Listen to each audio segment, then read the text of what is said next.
Hola, buenos días, buenas tardes, buenas noches a todas las personas que están viendo este video. Había quedado de hacer este video la noche de anoche y la verdad es que llegué muy cansado a casa y me puse a ver algunas otras cosas de esparcimiento y a, empecé a leer un poco. Y bueno, pero había quedado con ustedes de hablar sobre el budismo, cuáles son los orígenes, cuál ha sido mi experiencia, qué relación existe entre el budismo y el cristianismo, háblese de catolicismo, qué relación hay con la nueva era o la New Age. Entonces sobre esos temas voy a estar hablando. Si algunos quieren hacerme algunas preguntas mientras voy transmitiendo, pues trataré de leerlos y trataré de ir respondiendo. Y bueno, primero tengo que hablar que el budismo es la cuarta religión más grande en el mundo. Tiene algo así como 500, casi más de 500 millones 600 millones, dependiendo cómo hagan los cálculos, de fieles seguidores. Además, si a eso se aúna a las distintas corrientes religiosas que mezclan budismo, pues podrían ser más, pero bueno, budismos puros andan sobre 530 millones de fieles, ¿no? Alrededor del mundo. ¿Dónde es donde nace el budismo? Porque muchos dicen, bueno, el budismo viene de China, el budismo viene de Japón. No, no es cierto, eso no viene de allá. Tampoco viene de propiamente, o al menos no nace propiamente en esos países de Asia. Primero, antes que nada, el budismo vendría siendo como una secta tomándose la palabra del griego, sectare, que es cortar, y vendría siendo como una secta del hinduismo. Algunos lo consideran que el budismo es parte del hinduismo, es una secta más que existe dentro del hinduismo. Sin embargo, tiene como una filosofía completamente diferente a lo que existe con el hinduismo. El budismo nace, o al menos con Siddhartha Gautama. Siddhartha Gautama fue un príncipe que existió y que nació pues en Nepal, en lo que hoy conocemos como Nepal, en la ciudad de, ahorita les digo cómo se llama Lumbini. Yo en el 2019 visité Nepal, visité varios santuarios. Yo no sabía mucho de budismo, ya venía como siguiendo un poquito antes de ir a Asia, tener como algunas lecturas sobre budismo, me atraía un poco, pero fue hasta que fui a Asia que empecé a relacionarme ya de forma completa con el budismo. Incluso cuando yo entré a la Universidad de Los Ángeles y empecé a estudiar antropología, también a la vez quise estudiar una segunda carrera. Entonces tenía la opción de estudiar estudios latinoamericanos o estudiar o hacer la carrera en estudios Asia-Pacífico. Si hubiese estudiado Asia-Pacífico, yo ya hubiera entrado con todos estos temas de los que ahorita les estoy hablando. Sin embargo, por mi naturaleza, decidí hacer estudios latinoamericanos. Tengo un diploma en estudios latinoamericanos, un grado académico por la Universidad de Los Ángeles. Y también por la misma Universidad de Los Ángeles, a la par, estudié antropología, especializándome en antropología social. Bueno, aclarando el punto. Entonces yo empecé a ir, mi primera vez que yo viajé a Asia fue en el año 2016. Y en ese año, pues estuve en Corea, estuve en Vietnam, estuve en Tailandia, estuve en Laos, en Myanmar y Malasia. Entonces, cuando yo visitaba todos esos países, yo encontraba diferencias tácitas, diferencias palpables entre los distintos templos a los que yo visitaba. Digamos, la iconología que existía ahí en cada uno de los templos pues era completamente diferente. Por ejemplo, en los templos japoneses, y ya después entendería un poquito por qué. pero vamos, en los templos japoneses, pues yo no encontraba imágenes de Hanuman, por ejemplo, ¿no? Hanuman es este personaje que yo traigo, esta es una playera tailandesa, pero a Hanuman sí yo lo encontraba en los templos budistas de Tailandia, lo encontraba en los templos budistas de la India, lo encontraba en los templos budistas de Laos, de Myanmar, pero no lo encontraba en los templos budistas de China, por ejemplo, no lo encontraba en los templos budistas de Corea del Sur, ¿no? Entonces eran como, yo me preguntaba, bueno, ¿por qué como que existe un budismo completamente diferente? Pero bueno, primero vayámonos a los orígenes. El budismo nace con Siddhartha Gautama. Siddhartha Gautama nace más o menos como en el año 563, no hay una fecha establecida, pero digamos, vamos a poner el año 563, 570, 580, la fecha que ustedes quieran, pasando del 563 antes de Cristo, es cuando nace Siddhartha Gautama. Siddhartha Gautama fue un príncipe que sus papás no querían que reconociera el dolor, que sus papás querían que tuviera una vida lo más tranquila posible. Entonces encerraron a Siddhartha Gautama, a Sakyamuni Gautama, lo encerraron en el palacio y no dejaron nunca que pues trabajadores envejecidos lo atendieran. Siempre eran pues jóvenes, bellos, sanos. Pero Siddhartha Gautama un día decide salirse del palacio y conocer la realidad. Entonces sale del palacio y tiene un choque con 4 realidades. Encuentra a un hombre viejo, encuentra a un hombre enfermo, encuentra a un muerto y encuentra a un asceta. Un asceta son estos personajes que se dedican a vivir como un poco de la meditación, en pobreza, alejado de la sociedad. Entonces encuentra estas 4 realidades y tiene un choque con la realidad. Siddhartha Gautama descubre que existe la muerte. Siddhartha Gautama, príncipe, descubre que existe la enfermedad, que existe la vejez, porque él le preguntaba a su chambelán o a su guardaespaldas, le preguntaba, y que además era su amigo, le decía, ¿por qué ese hombre no despierta? Bueno, señor, ese hombre está muerto. ¿Por qué ese hombre se ve tan débil y calvo y flaco? Bueno, señor, ese hombre envejeció. ¿Y qué es la vejez? Bueno, la vejez es, al pasar del tiempo, los cuerpos se desgastan. Entonces, Siddhartha Gautama lo que hace es que abandona el palacio. Incluso Siddhartha Gautama ya era casado y tenía un hijo. Entiendo que era 1 o 2. La verdad es que hay detalles que no me interesa mucho saberlos así fehacientemente, porque no me quiero quedar en la forma, sino quiero ir más al fondo. Pero bueno, esta historia se las tengo que contar. Entonces él deja y se pone a caminar por el área, por el mundo, entendiendo que el mundo pues no, el mundo era pues el sur de Nepal, la India, los distintos reinados, eso era. Entonces él empezó a conocer pues a los yogis, empezó a conocer a todos estos ascetas hindúes que practicaban la meditación, que practicaban distintas disciplinas como el yoga, etcétera, etcétera. Pero Siddhartha Gautama no encontraba respuestas en eso, ¿no? Realmente Siddhartha Gautama también quedaba como en ayunos muy prolongados y lo único que descubrió es que pues, padecía mucha hambre, pero no había una iluminación propiamente, ¿no? Entonces empieza a meditar, a observar y empieza a encontrar varias verdades. En el budismo, bueno, el chiste es que él descubrió una serie de cosas que son las 4 grandes verdades y de las cuales pues les estaré hablando. Lo estoy sintetizando muchísimo porque, no sé, porque no me quiero alargar, ¿no? Entonces, existen 4 grandes verdades. Primero, y esto es bien importante, son las bases de lo que es el budismo. Ahorita se los voy a decir.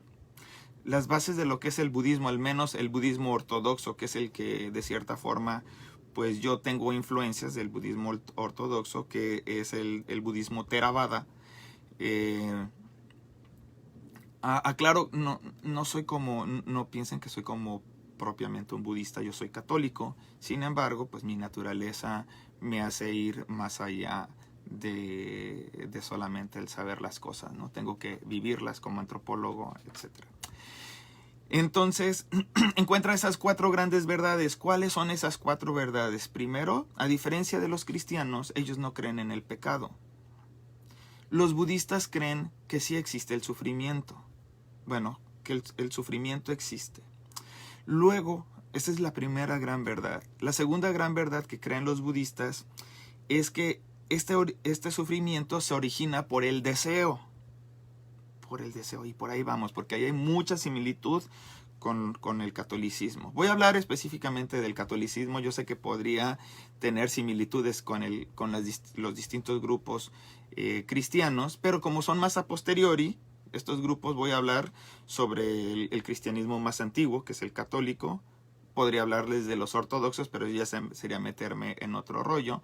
Pero voy a hablar sobre la iglesia más antigua, que es la iglesia católica, ¿no? Entonces, o de las iglesias antiguas, la católica. Entonces, bueno, primero, que el sufrimiento existe, la primera gran verdad. La segunda gran verdad, que el sufrimiento se origina por el deseo, ¿no? Entonces, como que hay que alejar el deseo. La tercera gran verdad, que con el nirvana, el sufrimiento puede acabar, incluso se pueden acabar los ciclos de reencarnaciones.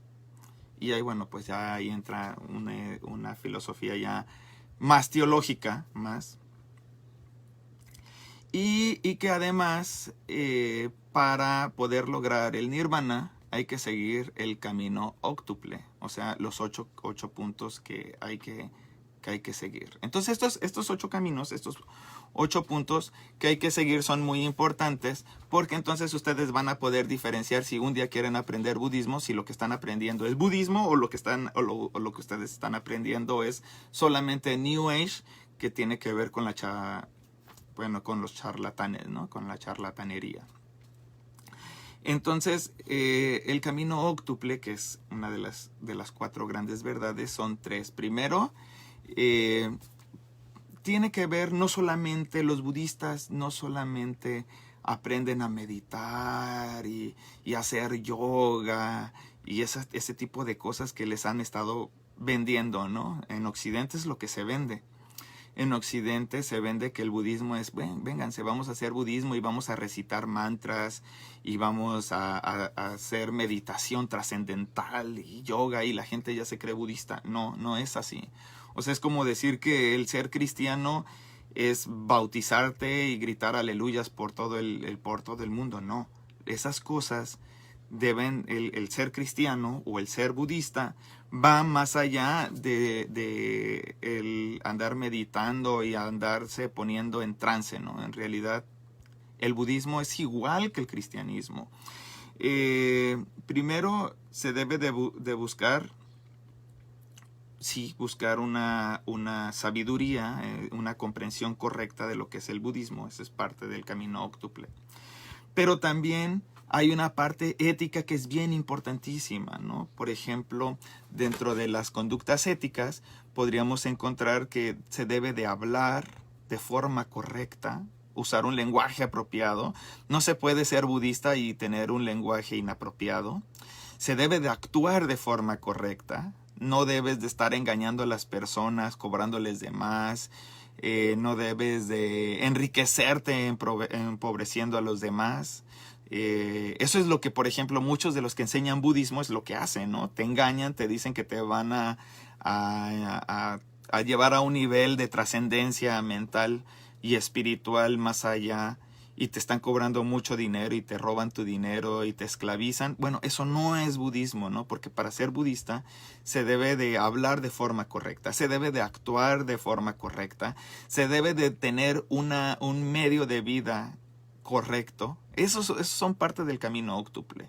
No se puede tener un camino de vida incorrecto, andar matando, andar robando, andar engañando, andarte metiendo con las mujeres o los hombres de otros o de otras y decirte budista, tatuarte el cuerpo, eso no es muy budista. Tomar alcohol no es muy budista. Comer en exceso con gula, para nosotros los católicos, pues la gula es un pecado.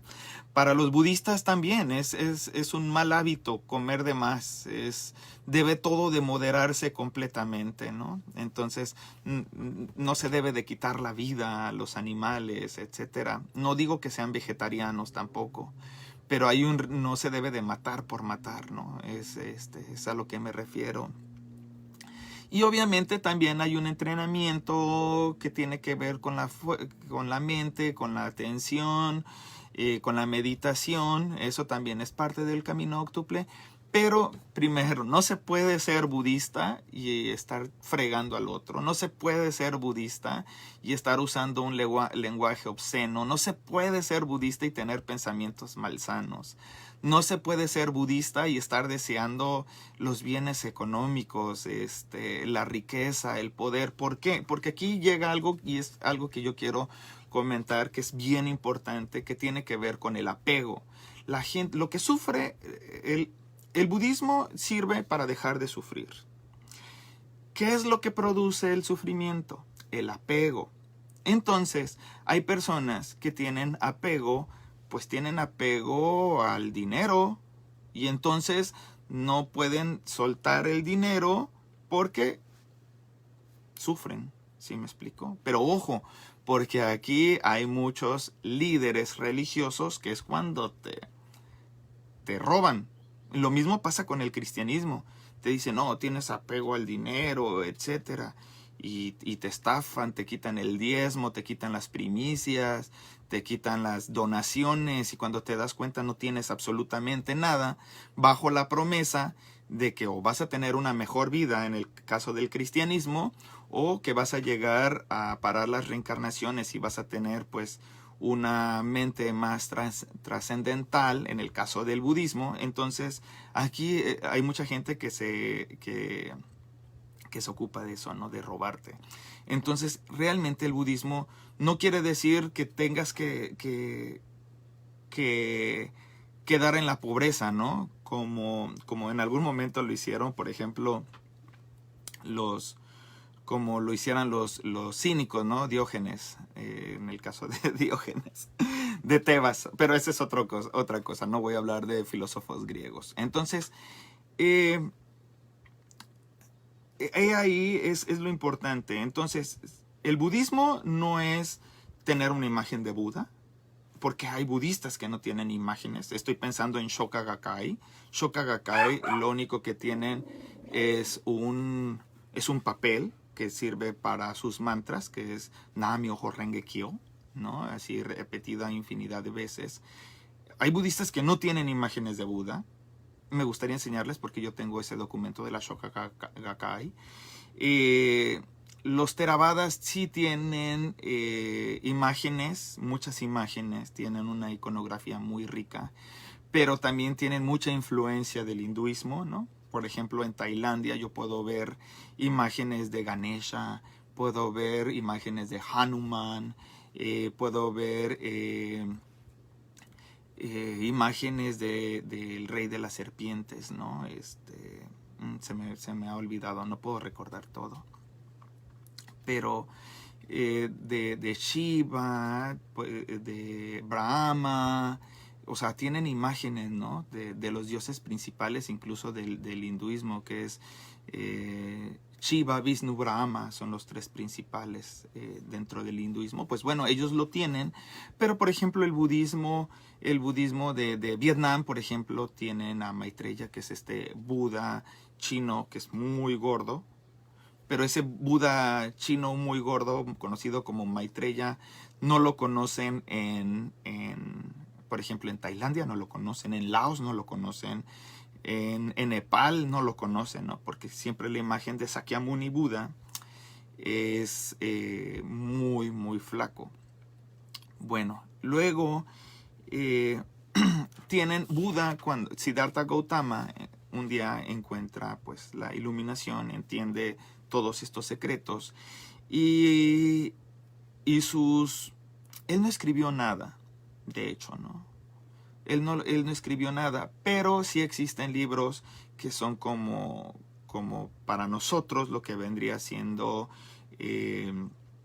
la Biblia, por así decirlo, que es de los libros que ellos usan es el Canon Pali. El Canon Pali porque es como que la lengua, un poco como la lengua, como para los católicos en algún momento fue el latín y que rezábamos, ¿no? En latín, pues ellos lo hacen en Pali. Los católicos usábamos mucho el latín antes del Concilio Vaticano II, que fue cuando pues ya se secularizó más la iglesia, pero antes pues los rezos eran así como Ave Mundis, gratia plena, Dominus tecum, benedicta tui mulieribus et benedictus fructus ventris tui, Jesús. Santa María Mater Dei, ora pro nobis pecatoris, nunc et nova morte nostra. Amén. Nomen Pater, Filio, Spiritui Sanctum, sicut erat in principio, et nunc et semper in saecula saeculorum. Bueno, ese tipo de rezos que nosotros teníamos en la antigüedad, pues los tenían los budistas, pero ellos lo hacen en Pali. Ellos no, muchos de los rezos, de los mantras, lo hacen en lengua Pali. Y bueno, y tienen un libro que es el Canon Pali, que se llama Tripitakas, que significa 3 canastas, o tipitakas, algo así. Entonces significaba 3 canastas, porque en la antigüedad usaban 3 canastos y ahí ponían los rollos, los pergaminos, donde se almacenaron esos discursos que sus discípulos los escribieron. Y ya fue que pues unos amanuenses, unos escribas, unos copistas, empezaron pues ya a copiar todos esos escritos antiguos. Y bueno, y hacer las copias. Se perdieron muchos rollos, sí, por el tiempo, porque muchos budistas pues no tenían el conocimiento para poder escribir, no eran analfabetas. Desgraciadamente pues eran analfabetas. No fue como en el caso de la Iglesia Católica, que las abadías eran centros donde se formaban, donde se educaban y pues aprendían a leer y escribir griego, arameo, latín, etc. Entonces, y bueno, los budistas, al igual que los católicos, pues llegan a usar un tipo de rosario. No se llama rosario realmente, se llama japamala. Japamala es el nombre que tienen. Son 108 bolitas, 108 cuencas. Esta es una muy... Esto sirven para hacer los mantras en algunas ocasiones, pero igual como lo hacen los católicos, pero el de ellos pues tiene 108 cuencas, ¿no? Entonces, pues usan este tipo de cosas. Hay veces pueden servir, pero digamos no es propiamente el que ocupan ellos, ¿no? El que ocupan ellos es muy largo, tienen 108 cuencas. Y bueno, ¿cómo es que llegó el budismo a todo el mundo? ¿Cómo es que el budismo, llegó a China? ¿Cómo es que llegó a Japón? ¿Cómo es que llegó a Tailandia? Y bueno, aquí sí tendría que irme un poquito a la historia, una historia que además yo he seguido como esa ruta. Me gusta la historia, soy muy malo memorizando fechas, pero bueno, trato de cuando me acuerdo de las fechas las comparto con ustedes. Y resulta que el Imperio Romano, aquí juegan un papel muy importante el Imperio Romano, que está en Italia, bueno, estaba en esa zona. Bueno, el Imperio Romano era muy grande, pero vamos a hablar pues específicamente de los Césares y todos los que vivían en Italia. Y China descubrió algo que los hizo inmensamente populares dentro del comercio, ¿no? Marco Polo, bueno, no voy a hablar de Marco Polo. Bueno, el chiste es que China descubrió la seda. Descubrió que un tipo de oruga tenían un tejido muy fuerte, muy bonito, y que esa oruga, pues cultivándose así de forma masiva, pues podía crear un tipo de textil que servía para confeccionar ropa, y entonces ellos empezaron a usar la seda para fabricar prendas. Los romanos, que eran altamente vanidosos, pues empezaron a comprar la seda al por mayor. Les encantaba, era muy cara, incluso llegó a servir como moneda de cambio. Y entonces empezaron a crear una ruta que iba desde Roma hasta China. Y bueno, entonces desde Roma hasta China, y los mercaderes iban y venían, iban de Roma, iban a China, de China se iban a Roma, pero en el camino no solamente llevaban mercancías, porque también, la seda, por eso se llama la ruta de la seda, era, digamos, la mercancía principal, pero no era la única. También traficaban con especies, traficaban con oro, con plata, con monedas, con animales, con lo que a lo que a ustedes se les ocurra, con eso traficaban, ¿no? Perfumes. Entonces empezó a haber un intercambio en esta ruta de mercancías, perfumes, etcétera, cultura, pero la mercancía no solamente lleva, los mercaderes no solamente llevan mercancías, también llevan conocimientos, llevan tradiciones, llevan religiones, y ese fue el caso. Entonces, Nepal, que era parte, es que la ruta de la seda, incluso, porque ustedes cuando oyen hablar de Afganistán dicen, bueno, Afganistán es un país islámico, pero no es cierto. Afganistán tenía una comunidad budista inmensamente grande, eran budistas. No todos, pero eran budistas, muchos. Entonces, toda esa ruta que desde China pasaba por Afganistán, Tayikistán, pasaba por Nepal, por la India, o sea, pasaba por un montón de lugares. Y entonces el budismo de Nepal, del sur de Nepal, que ya quedamos que Buda había nacido en Lumbini. Miren, les voy a enseñar una imagen de donde nació Buda. Bueno, este es un monasterio, está en Lumbini. Para llegar a Lumbini desde Katmandú, Dios mío, son como 8 o 9 horas, porque las calles son completamente, las calles no hay calles, ¿no? Todo es terracería. Pero si hubiera una avenida, pues esas 8 o 9 horas se convertirían en 1 hora. Pero bueno, el chiste es que del sur de Nepal, a ver, creo que por acá tenía Lumbini. Voy a buscar nada más para que se ubiquen geográficamente por dónde era donde se movía Buda. Ok, aquí está. Listo. Aquí está Nepal. Este país chiquito que ven aquí es Nepal. Aquí está Bután. Aquí está China. Y aquí está India. Bueno, Lumbini es esta parte. Aquí es donde nació Buda. Entonces Buda, antes no había estas, digamos, no estaban, estas marcaciones geográficas no existían. Antes eran reinos muy pequeños, pero bueno, Siddhartha Gautama se venía a la India constantemente, lo que hoy es la India, y bueno, y entonces pues sus seguidores empezaron a esparcir el budismo alrededor del mundo, ¿no? Entonces ahí están, miren, para que vean. Bueno, total. Ya de ahí, la escuela, digamos que la escuela primera es el budismo que yo pues he estado siguiendo, que es el que más conozco, que es el budismo Theravada. El budismo Theravada es el más ortodoxo, es el que tiene un clero más fuerte, más antiguo. En Tailandia se practica el budismo Theravada. Sin embargo, pues hay 3 tipos, hay 3 corrientes principales, hay más, pero voy a hablar de las tres corrientes principales, que es el budismo Theravada, que es el que ahorita les he comentado, es el budismo Mahayana también. El Mahayana se distingue porque en el budismo Mahayana existen no sé si lo pueda pronunciar bien, siempre he tenido problemas para pronunciarlo, pero son los bodhisattvas.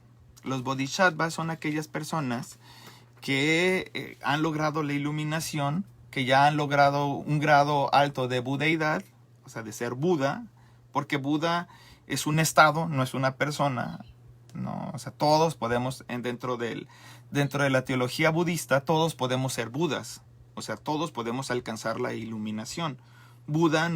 Siddhartha Gautama, Buda, fue, digamos que, de los primeros que alcanzó la budeidad, pero además que fue el primero que compartió ese conocimiento, ¿no? No me queda claro si ya antes había Budas, antes de Siddhartha Gautama, o personajes que habían alcanzado la budeidad, pero Buda es un estado, no es un personaje como muchos creen y les han hecho creer, ¿no?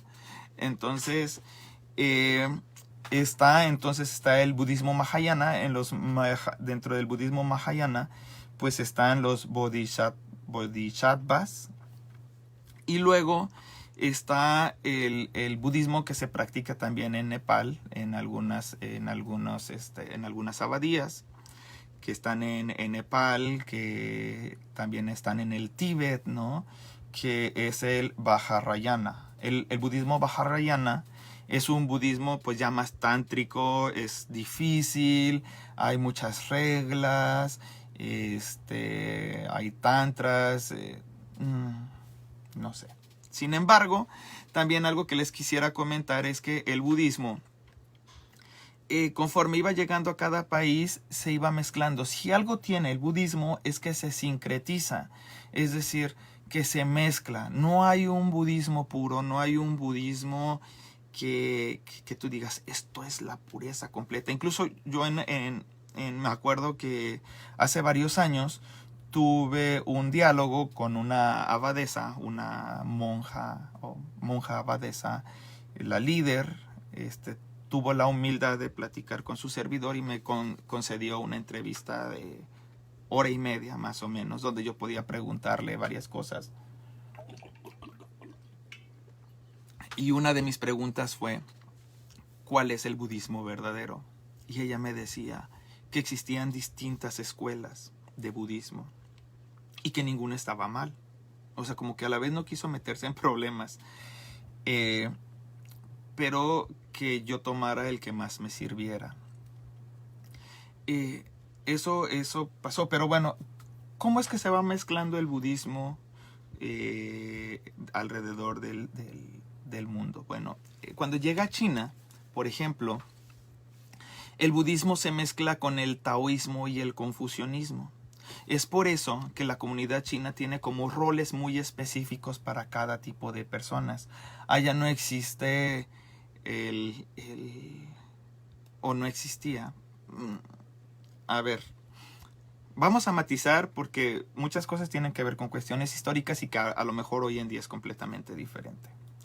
Pero en la antigüedad, por ejemplo, si a ti te tocaba ser doctor, tenías que ser doctor, te gustara o no te gustara.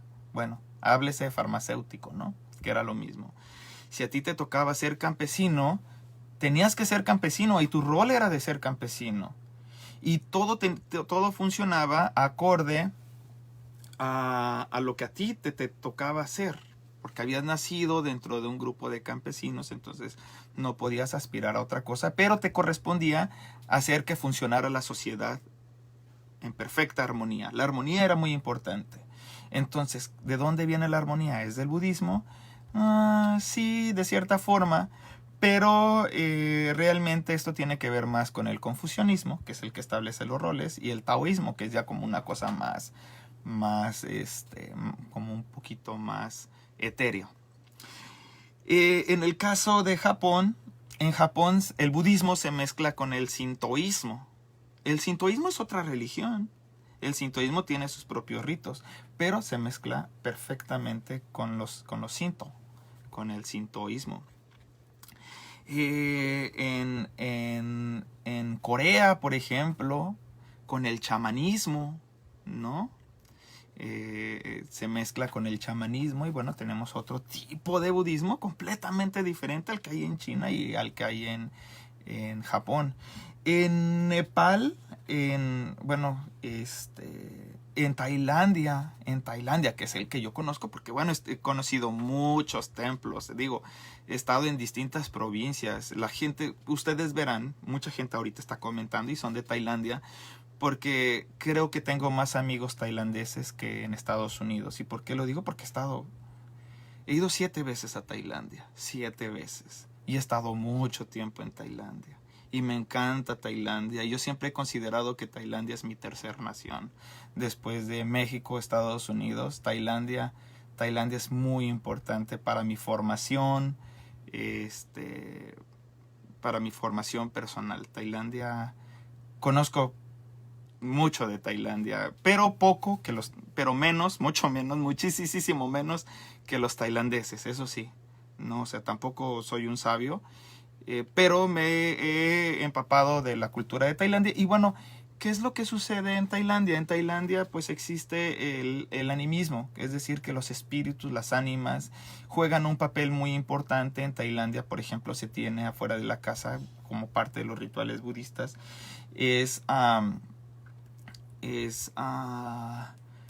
ponen sus casas de los espíritus, ahí se les pone comida, como ahora, por ejemplo, el día de hoy lo hice aquí en mi casa para el Día de Muertos que ya viene, ¿no? El 1 de noviembre, el 2 de noviembre ya viene el Día de Muertos y pues bueno, yo ya he puesto mis ofrendas pues para las ánimas, ¿no? Que nos van a visitar. Pues bueno, en Tailandia sucede lo mismo, pero es todos los días, ¿no? Entonces tienen su Casa de los Espíritus, ustedes pueden buscar Casa de los Espíritus, en Tailandia está, en Camboya está, en Malasia también yo lo vi, ¿no? Lo estuve viendo, aunque en Malasia predomina más el hinduismo y el islam, es un país islámico, ¿no? Pero también hay budismo. Y miren, les voy a enseñar algunas fotos. Primero, debo decir, la Iglesia Católica, después del Concilio Vaticano II, ha tenido un acercamiento muy grande con el budismo, ¿no? O sea, nos hemos juntado o el Papa se ha juntado, o los católicos nos hemos juntado, y no nos es prohibido juntarnos y platicar y compartir ideas. A ver, antes de hablar de eso es bien importante. Yo me acuerdo que los budistas tienen una vez al año, se juntan con gente de otra, aquí, al menos aquí en Estados Unidos, porque es donde tienen la posibilidad de hacerlo, tienen pláticas con personas de otros cultos, de otras religiones. ¿Por qué? Para compartir ideas, ver cuáles son las similitudes, cuáles son las diferencias y para enriquecerse a ellos mismos. Ojo, no hay fanatismo. Yo he ido con muchos budistas, han ido conmigo, estuvieron conmigo en la Nunciatura Católica de Bangkok y participaron en mis rituales católicos. Así como yo he participado en los rituales budistas de ellos han participado en mis rituales católicos. Y nunca hemos tenido ningún conflicto. Así que, open mind, aquí sí se necesita tener como que la mente abierta, porque ellos son así realmente muy abiertos. Bueno, la Iglesia Católica, después del Concilio Vaticano II, pues empieza a juntar con distintos líderes, con líderes del budismo chino, con líderes del budismo tailandés, con el Dalai Lama, al cual pues yo también sigo, no soy muy partícipe del budismo Vajrayana, pero sí escucho lo que dice el Dalai Lama. Y miren, les voy a enseñar una foto. Por ejemplo, aquí vemos al Papa Juan Pablo II. Al Papa Juan Pablo II con el Dalai Lama, ¿no? Este joven que pues que ha tenido que ser, bueno, ya no está tan joven, el Dalai Lama tuvo que escapar del Tíbet porque el gobierno chino lo ha querido matar y Xi Jinping no ha hecho la diferencia. Miren, por ejemplo, estos también nosotros los católicos tenemos monjes. Estos son, supongo que por el tipo de ropa y los nudos que tienen en sus lazos, han de ser franciscanos, ¿no? Hemos tenido pues con el budismo de Laos hemos tenido pues también relación. Aquí vemos al Papa Francisco, pero también atrás hay hinduistas y hay de otros credos, pero en primer plano pues aparecen hinduistas, budistas y católicos. Y aquí vemos pues, miren, los líderes, ¿no? de los cleros de Tailandia, con el Papa Francisco, siempre en un acto de humildad. Cuando yo estaba con los jesuitas, y aquí ya voy a empezar a hablar un poco de las similitudes, mucha de nuestra formación, porque los jesuitas pues tienen una formación espiritual que los diferencia de otros grupos religiosos, ¿no? Y no solamente es en la parte mental, no solamente es en la parte cognitiva, en la parte del conocimiento, sino también en la parte espiritual. Tenemos los jesuitas, los ejercicios espirituales de San Ignacio de Loyola, pero muchos, porque han tenido que trabajar como misioneros, pues han descubierto, pues digamos, las bondades de los otros credos, y no los intentamos cambiar, sino simplemente, si cambian por nuestro ejemplo, está bien, pero tampoco los queremos estar convirtiendo así nomás, ¿no? Arrepiéntanse, pecadores, tu religión debe de desaparecer. Somos como los jesuitas hoy en día, son muy respetuosos con la diversidad. Y entonces la Compañía de Jesús, también llamados jesuitas, tenían a un superior general, el general 28, creo que era el 28, pero se llama el padre Arrupe. Y él estuvo como principal de la comunidad jesuita en Japón. Entonces, por ejemplo, hay una foto aquí de él y a mí siempre me ha llamado mucho la atención, porque cuando él estaba orando, pues sus poses que adquirió, no sé si así haya sido siempre él, que hubiese tenido esas poses, pero bueno, hay que contextualizar el tipo de piso en el que se encuentra en Japón, está en un espacio pues que es de los japoneses, y entonces pues quizá la forma más cómoda de estar en contemplación, contemplación de Dios. Los católicos practican la contemplación. Los católicos practican pues también la oración. En algunos casos pues se practica la oración a través de rezos, en otros casos se practica a través de una plática, ¿no? Es un tipo de diálogo entre Dios y uno, pero bueno, pero también hay algo que es un poquito parecido a la meditación que tienen los católicos, que es la contemplación, y no solamente los católicos, ¿no? Hablo también de las iglesias antiguas, también lo practican los ortodoxos, los practican los coptos, que son los egipcios, los coptos católicos, que también tienen un tipo de papa, ¿no? O un patriarca, y que es lo mismo que los católicos. No estamos peleados, somos de las mismas iglesias antiguas, fueron 7 iglesias antiguas, los coptos, los libaneses, que ahora mismo se me ha olvidado el nombre de cómo se llama su iglesia, pero son esas. Ahora, en Nepal, yo les decía, miren, por ejemplo, en Nepal hay cosas que se han mezclado muy chistosas, ese sincretismo, ¿no? De lo que les decía, por ejemplo, yo en Nepal visité a un personaje que es venerada por los budistas, que es la Kumari. La Kumari es una jovencita que es una diosa. Entonces no es muy budista, pero sí es budismo, ¿no? O sea, no entra dentro de la concepción de budismo que tenemos, pero entra dentro de lo que es el budismo sincretista que existe en Nepal. Y bueno, entonces, por ejemplo, les voy a enseñar a la Kumari. Yo tuve que reverenciarla porque, bueno, estaba en su terreno, estaba en su reino, y tenía que tener tenía que mostrar mis respetos. Aclaro, estas cosas no las vean desde los ojos occidentales. En Asia hay que hacer reverencia, y si tú te hincas frente a alguien, no significa que lo estés adorando. Dios mío, eso no entiendan las cosas desde la perspectiva de del lugar en el que están viviendo. Hay que transpolar a las costumbres del lugar en el que estás. Miren, aquí estoy yo con la Kumari. Esa es esa niña, miren, ahí estoy. Las manos juntas no significa ni que le esté rezando ni nada, simplemente significa que le estoy rindiendo respeto. Y el estar postrado es porque yo no puedo estar más arriba que ella. Nuevamente volvemos a ver los grados. Entonces, pues bueno, existen demonios, existe cierta mitología, como les decía, hindú o de los países que también se han agregado al budismo. Y bueno, eso es todo lo que les quería comentar. Por favor, si quieren aprender budismo, no vayan a las escuelas New Age donde solamente les enseñan a meditar. El budismo no es meramente meditación. El budismo no es poner la mente en blanco. No. El budismo, para poder realmente ser un budista, se necesita, porque esto es parte del camino óctuple.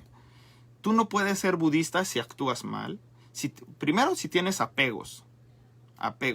Y eso no significa que no quieras a tus papás, a tu esposa, si tienes a tus hijos. No significa. Sino significa que si tienes hijos y se tienen que ir, pues los puedes dejar que se vayan y que eso no pierda tu tranquilidad. Apego no significa que el no tener apego no significa que si se te muere un familiar no sientas nada. No me malentiendan. Significa que si un familiar o alguien que tú quieres se muere, significa que sí te va a doler, pero no vas a agarrarte de ese dolor y vas a vivir toda tu vida con ese dolor, porque eso realmente no es budismo. Y bueno, pues ya nada, quería hablarles, ojalá después pudiera platicar sobre si ustedes quisieran tener una perspectiva completamente diferente de la vida, un poquito más apegada a lo que ha sido el budismo, a lo que ha sido el cristianismo, pues también hay filósofos que pudieran ustedes leer.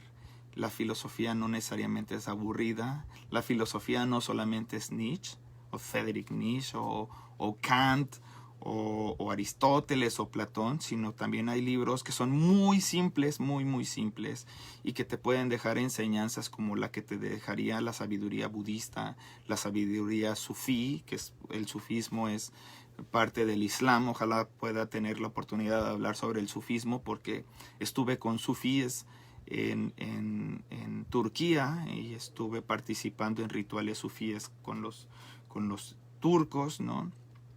Entonces, ojalá pudiera platicar. Pero bueno, hay filósofos que realmente valen la pena, que son muy simples, que sería el equivalente a leer a los cristianos, que leer a los budistas, que leer a los sufíes, a la gente del Islam.